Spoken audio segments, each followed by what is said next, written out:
Hello, good morning, students. So today we'll be starting chapter number 7, ratio and proportion. Okay, so we do have the basics of ratio. So first of all, in this exercise we'll only do about ratio, not about the proportion. Okay, even though the name of the chapter is ratio and proportion, so in the first exercise we'll be only doing about ratio. Okay, so we already know what do you mean by ratio and what is the symbol for ratio. Okay, so I am straight away starting with the exercise. In exercise 7a, page number 87, the first question is given a is to b is 5:3, find the value for this. Okay, a is to b is 5:3, find the value for this. So how will I do? A is to b means a by b is equals to 5/3. Cross multiplied, we will be getting 3a equals to 5b. And from here I will get the value for a, which is 5b/3. Okay, now we'll use this value out here. So therefore now we have this. Okay, so now I can put the value for a as 5b/3, 5b/3.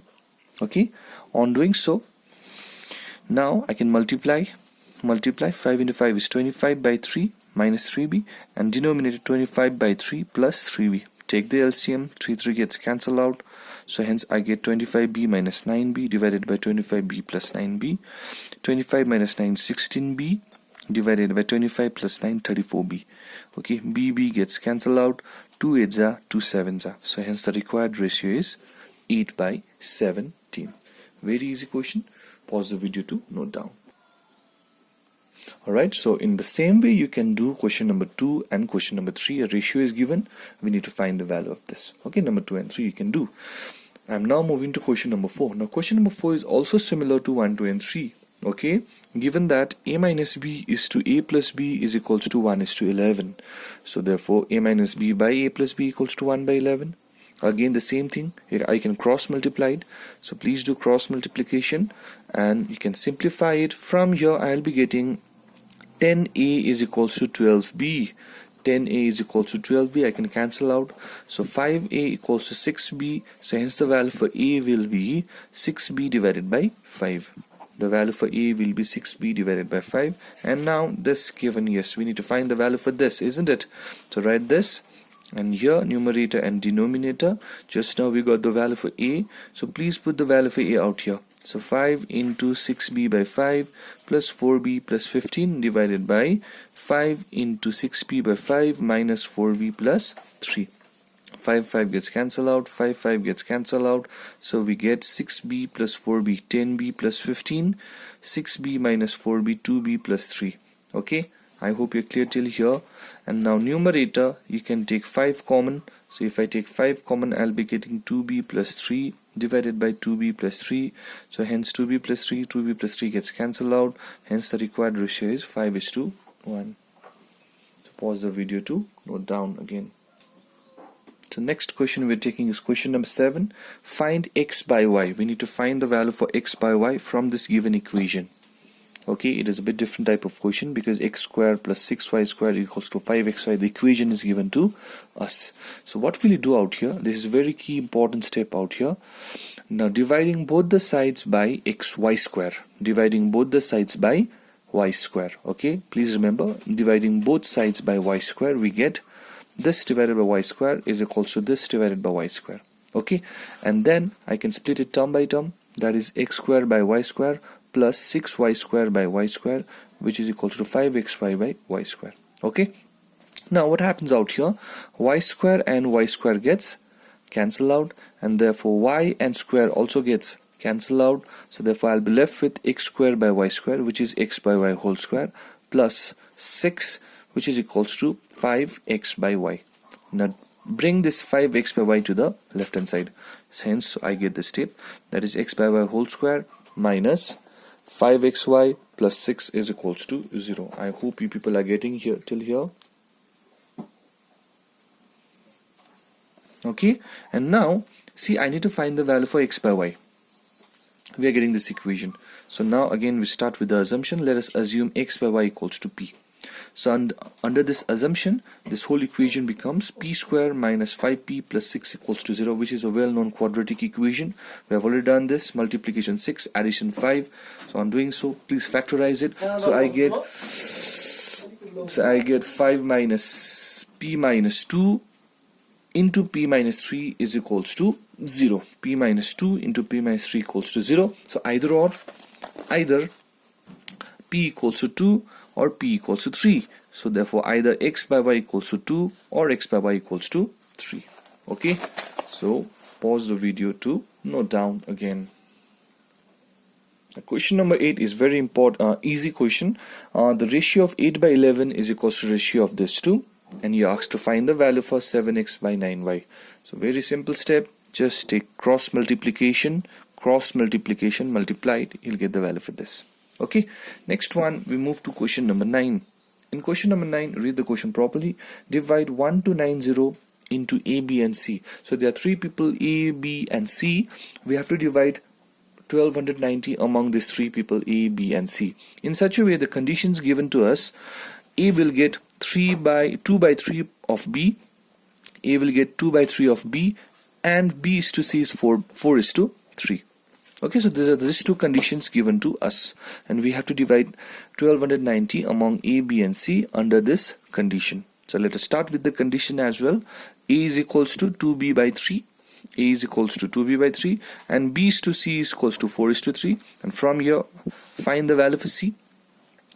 So hence I got the value for A as 2B by 3, and on solving this you'll get the value for C as 3B by 4. Okay, so we got the value for A and C. Now one thing we know that I have to divide 1290 in between A, B and C.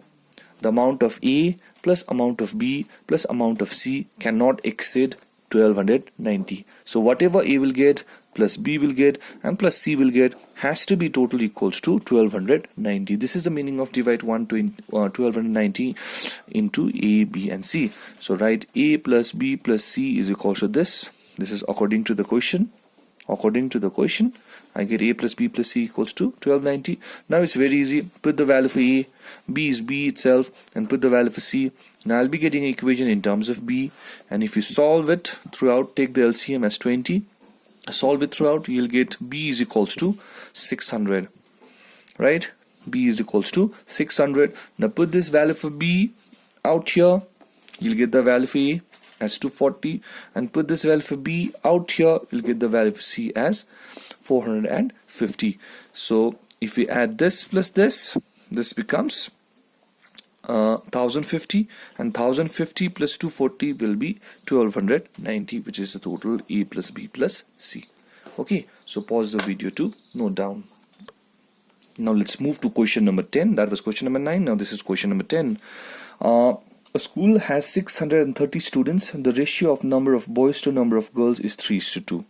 Okay, now let's understand till here. A 6 has 630 number of students, where number of boys is 3 and number of girls is 2. The ratio of number of boys to number of girls is given to us.